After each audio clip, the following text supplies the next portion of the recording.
Krishna Krishna Krishna Hare Hare Hare Ram Ram Ram Hare Hare Hare Krishna Krishna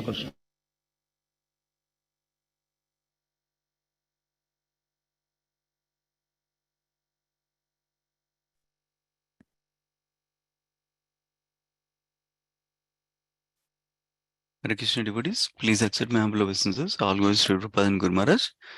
Maitri Mati, whenever you're ready, you can start with prayers, Mati.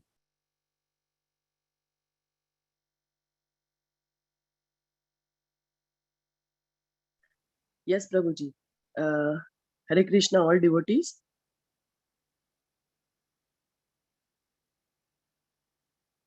Just a second. Sure, Mati.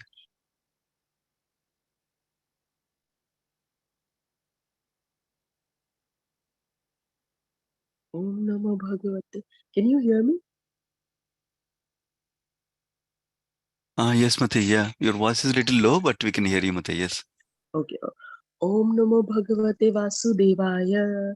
Om Namo Bhagavate Vasudevaya. Om Namo Bhagavate Vasudevaya.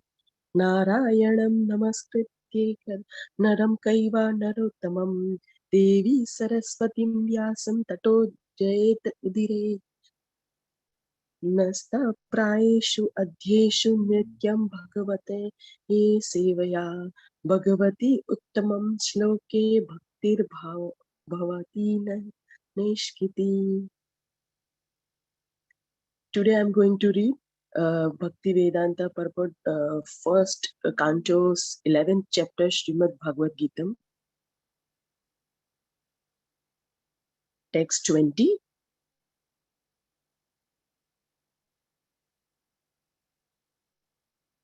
Experts, dharmists,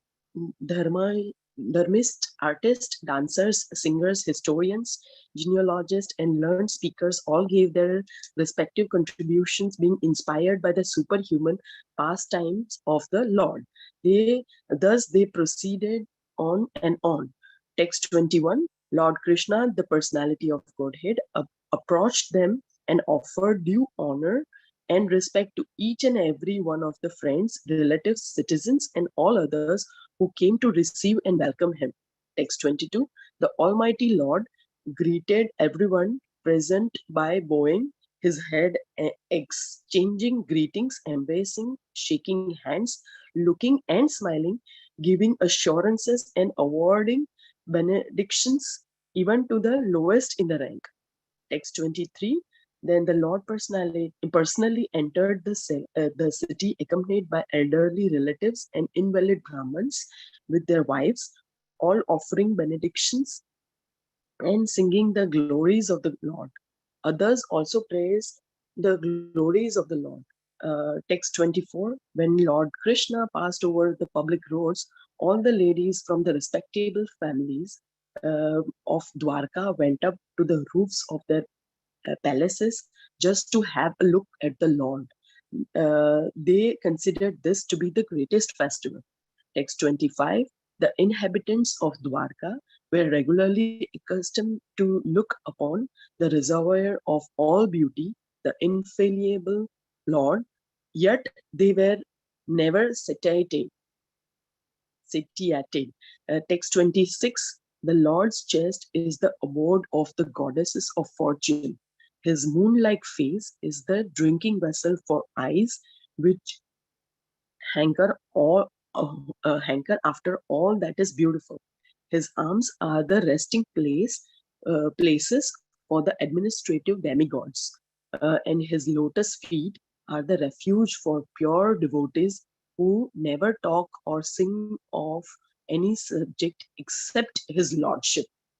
The text 27, as the Lord passed along the public roads of Dwarka, his head was protected from the sunshine by a white umbrella with a white feathered fence moved in semicircles, and showers of flowers fell upon the road. His yellow garments and garlands of flowers made it appear as if a dark cloud were surrounded simultaneously by sun, moon, lightning, and rainbows.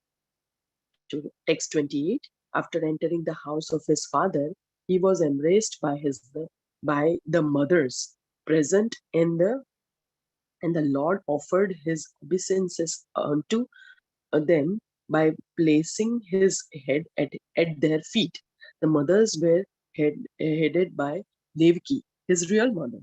Text 29. The mothers, after embracing their son, set him on their lap. Due to the pure affection, milk sprang from their breasts. They were overwhelmed with delight, and the tears from their eyes wetted the Lord. Text 30. Thereafter, the Lord entered his palaces, which were perfect to the fullest extent. His wives lived in them, and they numbered over 16,000. Text 31. The queen of Lord Shri Krishna rejoiced within their minds to see their husband home after a long period abroad. The queens got up at once from their seats and meditations. As, as was social customary, they covered their faces shyly and looked about coyly. Text 32. The insuperable ecstasy was so strong that the queens who were shy first embraced the Lord in the innermost recesses of their hearts. Then they embraced him visually, and then they sent their sons to embrace him, which is equal to personal embracing. But, O chief, amongst the uh, Bagus, though they tried to restrain their feelings, they inadvertently shed tears. Text 33. Although Lord Shri Krishna was constantly by their sides as well as exclusively alone, his feet appear to them to be never and never. The goddess of fortune, although by nature always restless and moving, could not quit the Lord's feet. So, what women can be detached from those feet, having once taken shelter of them? Text 34. The Lord was specified after killing those kings who were burdensome to the earth. They were puffed up with their military strength, their horses, elephants, chariots, infantry, etc. He himself was not a party in the fight. He simply created a hostility between the powerful administrators, and they fought amongst themselves. He was like the wind, which causes friction between bamboos, and so sparks of fire. Text 35. That supreme personality of Godhead Shri Krishna, out of his causeless mercy, appeared on this planet by his internal potency and enjoyed himself amongst competent women as if he were engaging in mundane affairs.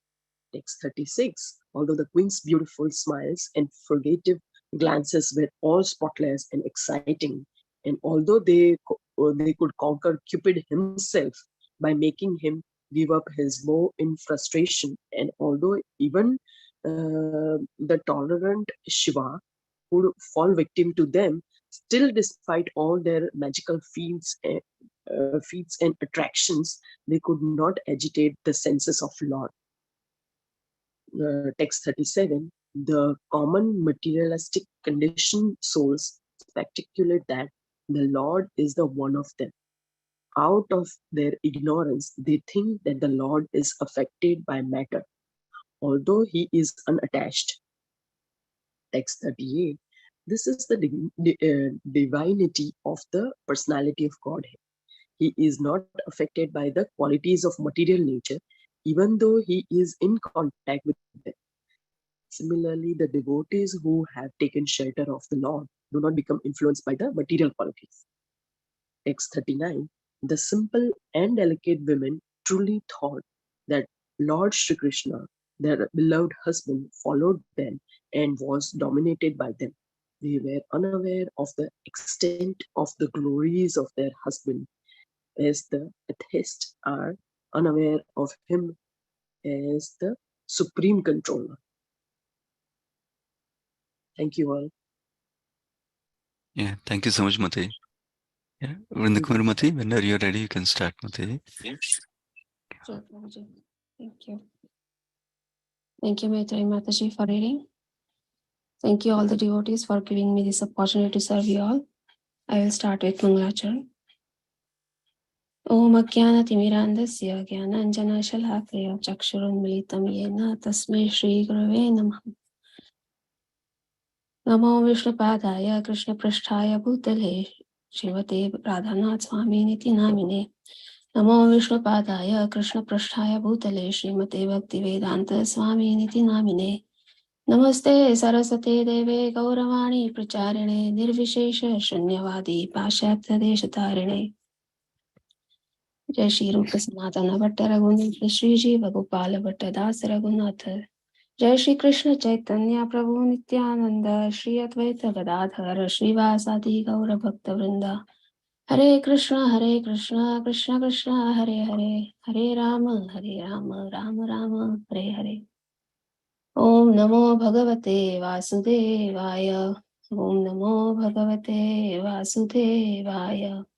Om Namo Bhagavate Vasudevaya. So we are reading from Srimad Bhagavatam, Canto 1, Chapter 11, from verses 20. So we saw so far how Lord Krishna is leaving Hastinapur and coming back to Dwarka. In the previous verses, we saw how the description about beautiful Dwarka Dham, how beautifully it is decorated and everyone is ready to welcome Lord Shri Krishna. Now from verse 20, we can see the verse 20 mentions that how there were services. There were dancers and singers and even dramatic artists there to welcome Krishna, along with learned historians and genealogists and public speakers. So we can see how there were services needed by all of them. The dancers and singers, artists, they were from Shudra community, and other learned historians, genealogists, and public speakers, they belong to Brahmana community. So although they belong to different castes, they all were dealing with the Lord's superhuman activities in different ages and millenniums, and they were not dealing with any ordinary events. And they were not in actually chronological order. So one point Srila Prabhupada mentions in the purport that all these Puranas talk about various pastimes in relation to Krishna, but from different times and ages. So they were not mentioned in chronological order. So what happens is when modern historians, they're trying to research and match up the link, they are not able to find the link. So they think that these are all not the real facts, because they think, oh, how this happened before this, how this happened after that, because they are not able to link. So they think that these are all not real facts, and they believe that they are all like myths. So, but all these devotees of Krishna from different castes were dealing with superhuman activities of the Lord.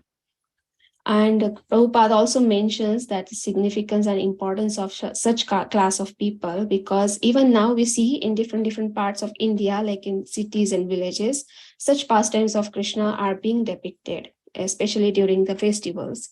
So those people who are new to it, they get to know about such pastimes of Krishna and they develop attraction towards Krishna.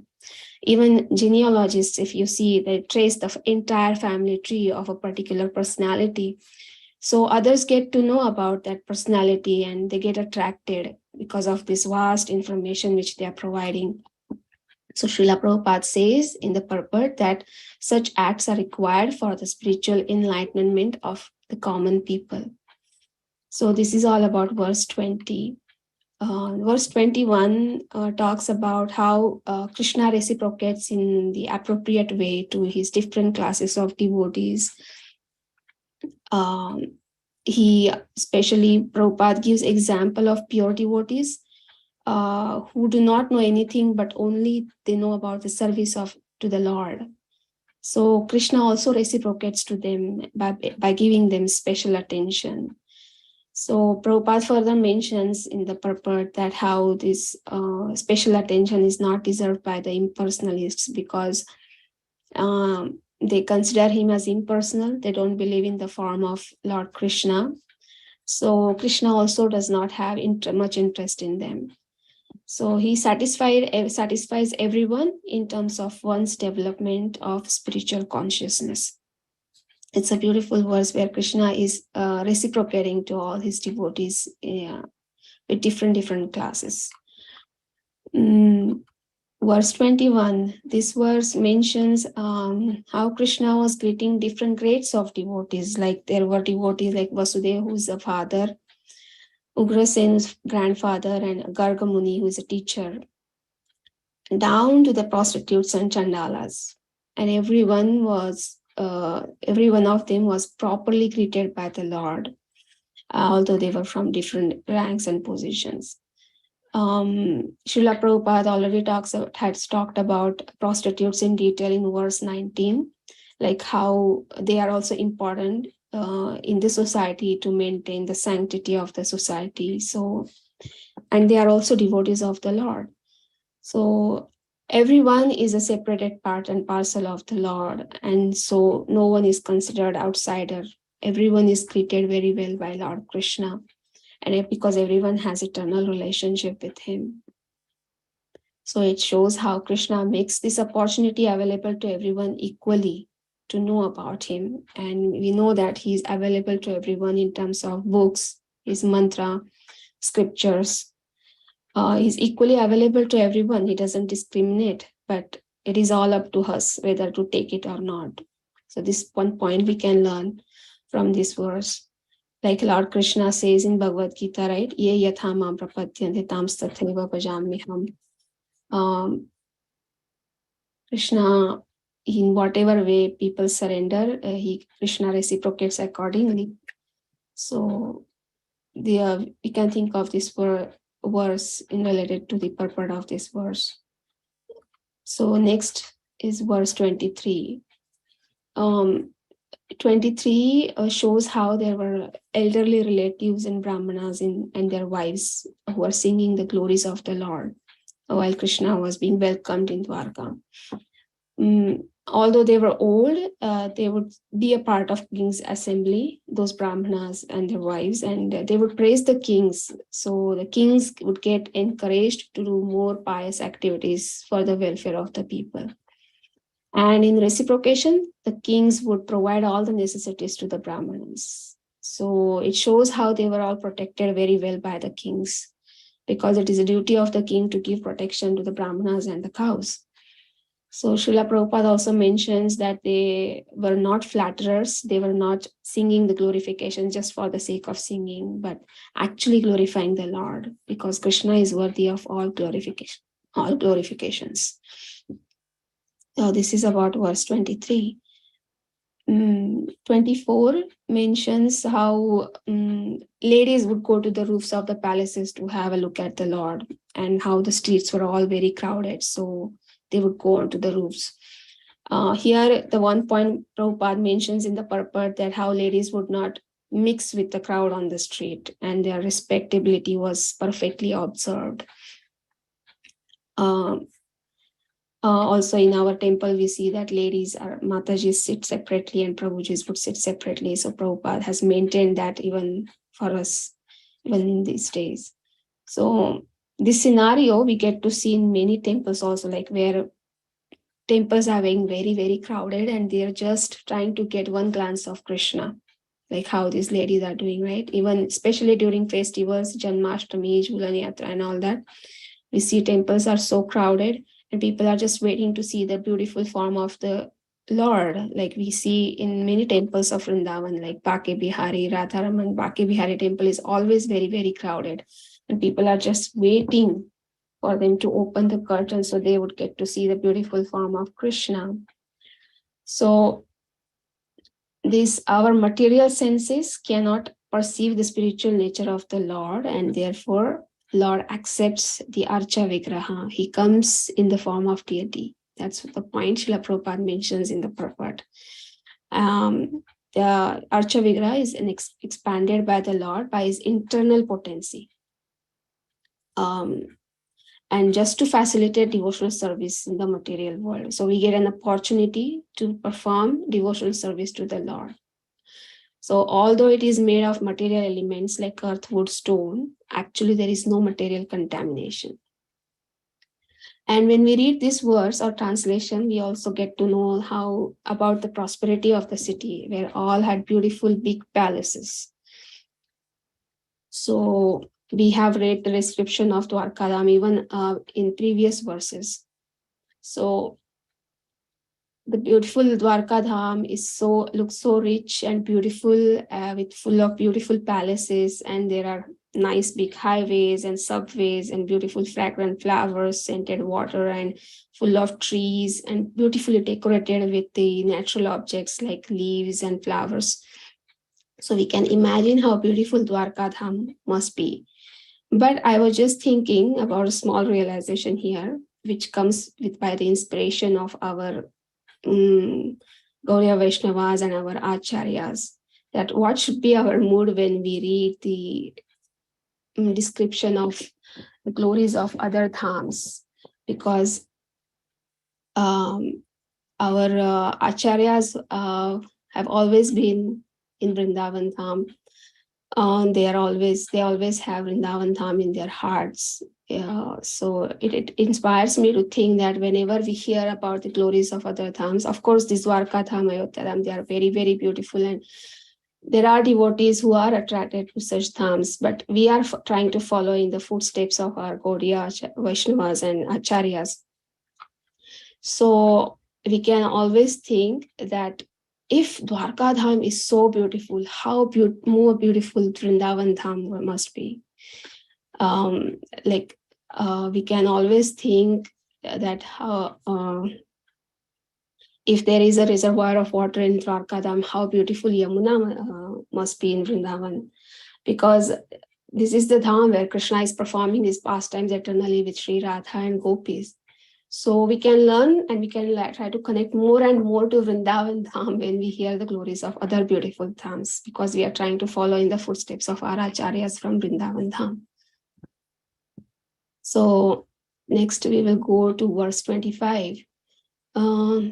Although these ladies who are going to the roof to see the beautiful form of Krishna had seen many, many times the beautiful form of Krishna before, they were still keeping more and more eager and excited to see the Lord. This is what is mentioned in this translation or purport.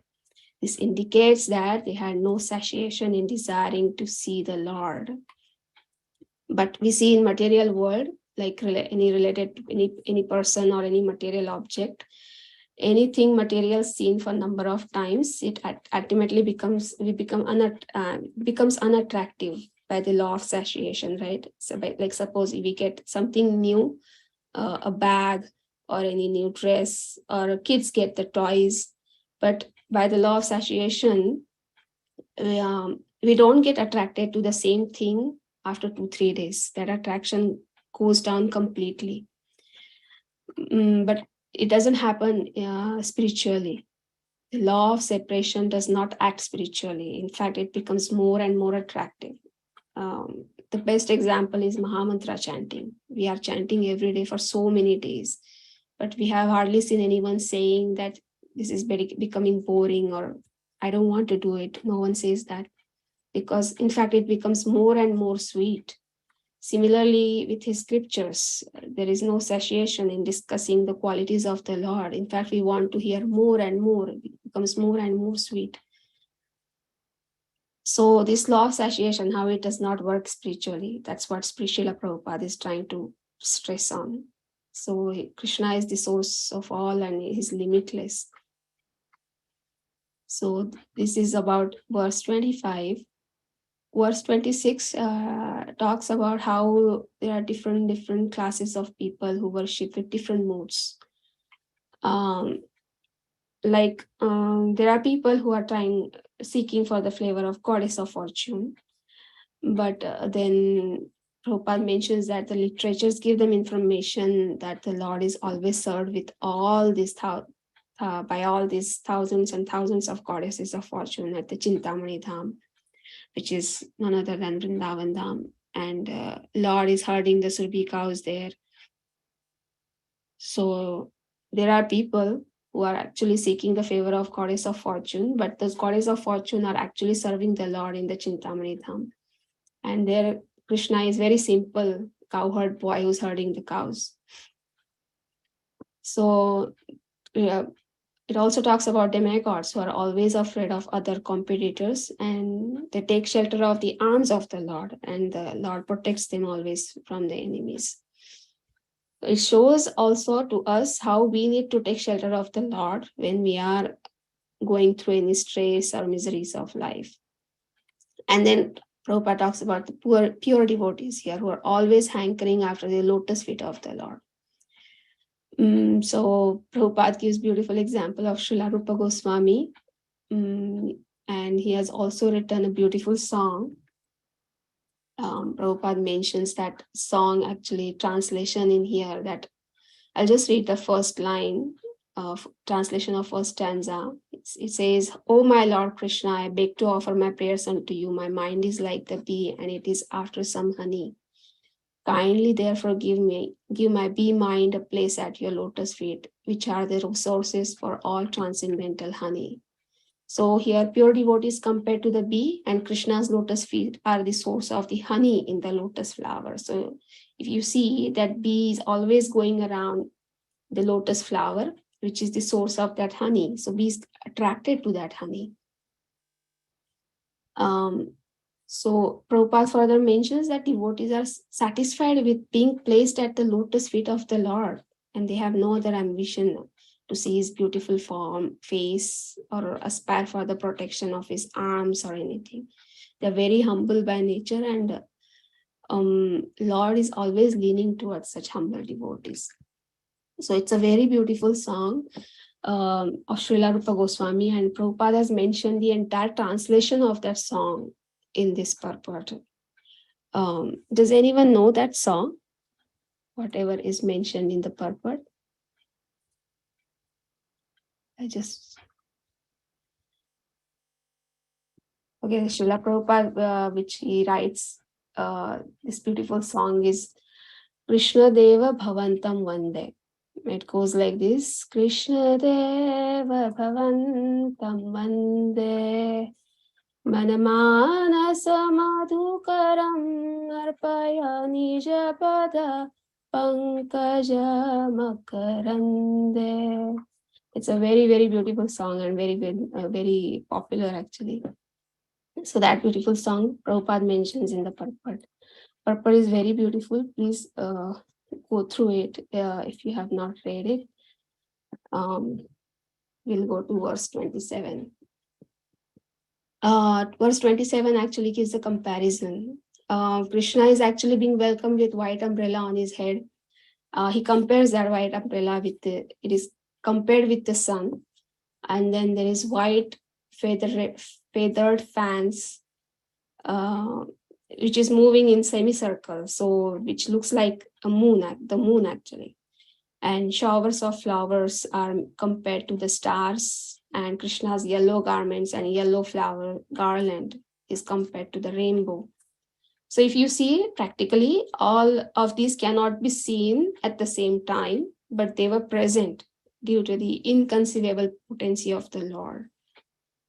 So Lord is all powerful, and anything is possible in his presence by his inconceivable energy. So everyone could see the sun, moon, stars, rainbow, everything at the same time in all these different objects, like the umbrella and the fan and everything. So this is a beautiful comparison given in this translation and purport. Text 28 talks about Father Vasudev, who actually was living in the separate residential quarters with his all 18 wives, and out of whom the Srimati Devaki, Mother Devaki was, who is the real mother of Lord Krishna, is also with him. This purport, Prabhupada mentions very beautifully that how Krishna is giving same respect to all his stepmothers as his own mother. He equally offered his obeisances unto all the wives of Vasudeva present on the occasion. Then Prabhupada mentions about 7 mothers. One is our real mother. Second is the wife of the spiritual master, the wife of Brahman, the wife of the king, cows, nurse, and the earth.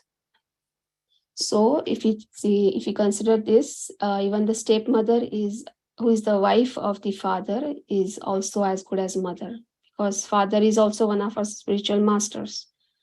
So Krishna, being the Lord of the universe, he plays the part of an ideal son, and he's teaching us through his example that how to treat even the stepmothers. Now we'll move next, text 29. Motherly affection of his mothers is given in here, like how the milk sprang from their breasts. We have heard this many times, even in case of Mother Yashoda, and how she would be in the same situation looking at Krishna and Balram, even Balram, after a long time, or especially when they see them, both of them, after any dangerous situation. They also go through the same situation, Mother Yashoda and Rohini. Even the cows would feel the same after looking at Krishna due to their affection in Vrindavan. Verse 30. Verse 30 shows how Krishna had a separate palace for each of his queens, which was fully equipped. Beautiful description is given. I mean, detailed description is in Canto 10, but the palaces were made of best marble stones, beautiful jewels, curtains, carpets, and it shows the opulence of Dwarkadham. And his opulences are mentioned in the purport, like how Krishna is full of 6 opulences, all power, all energy, opulence, all beauty and knowledge and renunciation. 31, Krishna expands himself into 16,108 forms and goes into each palace simultaneously. Krishna can expand himself in as many forms as possible as he's desiring, although he's one without a second. Because Krishna is also known as Yogeshwar. So yogi is able to expand himself at most to 10-fold expansions of his body, but Lord can do it to many thousands as he likes, like many, he can expand himself in many forms, thousands of forms. So one should know that Lord is not on the level of living beings. We should never compare ourselves with the Lord. Foolish people do that. They think that Lord is an ordinary person and he has taken birth and everything like us, and they criticize his transcendental pastimes. So Prabhupada further mentions in the purport how the queens had decorated themselves nicely, beautifully to welcome Krishna. There is also commentary given by Sri Vishwanath Chakravarti Thakur that how they were rising from their seats and wanted to see the Lord, but they were feeling shy. They wanted to embrace the Lord, but they just somehow stop themselves when they get, because they are in the assembly of other devotees there. So 32 mentions that they actually couldn't embrace him in front of all. So they embraced the Lord by seeing him first, and then by putting him in the course of their hearts. They embrace him in their hearts, and then they send their sons to embrace him. So still they are not satisfied, then their tears start rolling down from their cheeks. So this act of indirect embrace, where mother is sending their son to embrace the Lord, is because the son is developed as part of mother's body. And this embrace is satisfaction from the affectionate point of view. So Srila Prabhupada says the embrace of the eyes is more effective in the conjugal relation. Because if you see in spiritual world, love is shown more with the eyes. If you have heard any pastimes of Radha and Krishna, how they reciprocate each other with the different movements of eyes. But in spiritual material world, as we know, it is a perverted for reflection. It is all about touch. So in spiritual world, it's different. It is more of showing love with eyes, and material world is all about touch. So 33 wives of Krishna, who are none other than goddess of fortune, they are not willing to leave the lotus feet of Krishna. So here we see the conditional materialistic people, how they want the favor of goddess of fortune. Actually, she's just moving from one place to the another. Like, right, we know that one day one has money or Lakshmi, but other day he may not have. The next day again he might have. So Lakshmi is moving from one place to another, but the same goddess of fortune, she is serving the lotus feet of Krishna, and she doesn't want to leave his lotus feet and his association. So it is so inspiringly newer and newer that they cannot quit the Lord for a moment, even though they are by nature very restless and are moving. So Srila Prabhupada gives one more nice analogy here, how a person usually looks for some permanent post when he is engaged in the government work or supreme enjoyer. Similarly, once engaged in the supreme governmental service of the Lord, no one is willing to be relieved from that engagement. That will only make one extremely happy. So this is one nice analogy Prabhupada gives in the property. 34 is a beautiful verse, how Krishna, it talks about how Krishna came back after the war by killing the kings who were like burdens on the earth. They were puffed up and wanted to enjoy everything, like we know Duryodhana and all. They wanted to lord over everything. But Krishna created such situation or unfriendly atmosphere that they fought amongst themselves. Although Krishna was not involved in the war directly, he's compared to the wind, because of which there was friction between the bamboos and fire took place. So the purpose was solved. Srila Prabhupada compares here those kings to the people who do not believe in the God and who also want to enjoy everything and lord over everything. And they misuse the human energy. They are also burden on the earth. So human energy is actually meant to be used for the pleasure of the Lord, but they misuse it. So like how the fire takes place in the forest by the force of the air, similarly, Krishna creates a situation with amongst the different groups of such people where unfriendly situations take place by the unseen plan of the Lord. Lord makes such arrangements so that the annihilation of such personality is taken care. Krishna arranges everything in such a way that all such people get annihilated, even without him being an active part in it. So there is a verse mentioned by him, 7.14, Devi Yesha Guna Mahima Maya Duratya, which talks about how we should surrender to the Lord. Verse 35, Krishna appeared on this planet and performed his activities like mundane affairs, although it looks like it was a very mundane affair that he comes on the planet and gets married and all. But Srila Prabhupada mentions clearly that it is not mundane. It just looks like Krishna was married and living like a householder.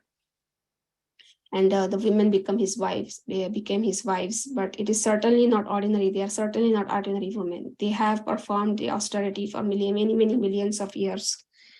Even we know Vasudeva and Devaki, like how they had performed the austerity, like being Vrishani and Sutapa. Thousands of years they performed the austerity, and then finally Lord Vishnu gave them darshan and he agreed to become their son. So mundane people don't understand this. They don't believe in austerity and all. And they are so lazy and ignorant, they don't perform any austerity. So even though somebody is performing, they don't believe in that. So they seek for happiness in temporary relationships and not in the relationship with Krishna. But Prabhupada mentions that he's a person, he's not impersonal. So he marries exactly like how we do. He has wives. It all looks mundane, but it is actually not mundane. It's all transcendental. 36 explains how the queens of Dwarka were so beautiful, and they even despite that they couldn't agitate the senses of the Lord. It's a very deep purport actually. Prabhupada mentions about Cupid in detail. How they are the actually reason for the mundane lust between man and woman. It is all about the attraction between both of them. But that Cupid was also conquered by the beauty of these queens. And Lord Shiva is also mentioned, he's considered to be the most tolerant, but he was struck by Cupid's arrows when he got attracted to Mohini incarnation. But he could fall victim to the beauty of the queens. But they could not disturb the transcendental senses of the Lord. because Lord is all Atmaram, he's all sufficient, self-sufficient. He doesn't need anybody to help him to, but still, although Krishna being Atmaram, Prabhupada mentions that queens could not satisfy the Lord by their feminine attractiveness, so they satisfied him by their sincere affection and service. And in reciprocation, Lord accepted them as wives. So it is very much applicable in our lives also. Krishna actually doesn't need our service. He's making it available for us through his deity form so that we develop a devotion for him and service with him, serve him with sincere affection. 37 mentions the characteristics of materialistic people, how they speculate about the Lord and how he's affected by matter, although he is not unattached. Although his actions are full of bliss, knowledge, and eternity, mundane people misunderstand him and they don't understand that he's not the subject of any condition of material modes of nature. They just speculate and believe in their impersonal form. 38 mentions how Lord is completely unattached and unaffected by matter, though in contact with it. Krishna's devotees also have the same qualities as Krishna. They are also always transcendental. And even though they sometimes are fallen in their behavior, Lord protects them because they are rendering service unto him. So the fallen conditions are to be considered accidental and temporary of the devotees. So these conditions will vanish in no time. Krishna says in Bhagavad Gita, right? My devotee never perishes. So a devotee is always a devotee. And he's so even though he's in this life, if he's not able to perform his devotional services, he's again given a chance in the next life in the human form to complete his devotion. So 39 talks about all the queens thought that Lord was following them and was dominated by them because they were unaware of his glories.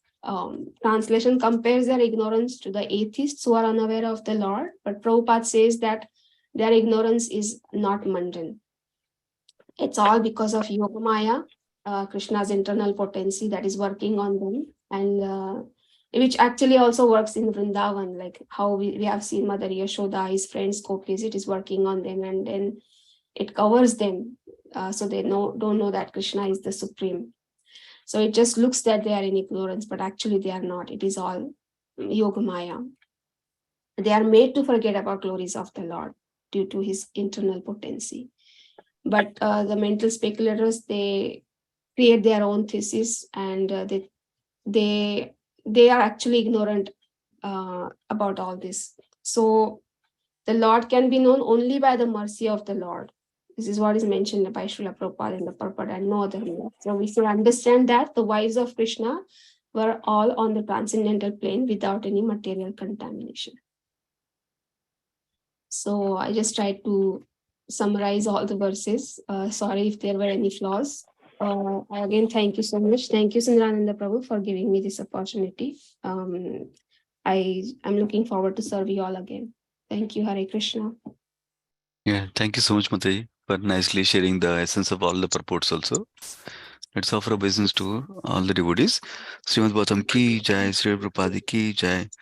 Vancha kalpatarubhyascha kupasindubhyevacha paditana pavanebhyo vaishnavebhyo namo namaha. Thank you so much, Mataji. Hare Krishna. Thank you, Prabhuji. Hare Krishna. Thank you to the team who gave me opportunity, and thank you, Vrindaji. Hare Krishna. It was beautifully explained. Thank you, Mataji. Hare Krishna. Hare Krishna.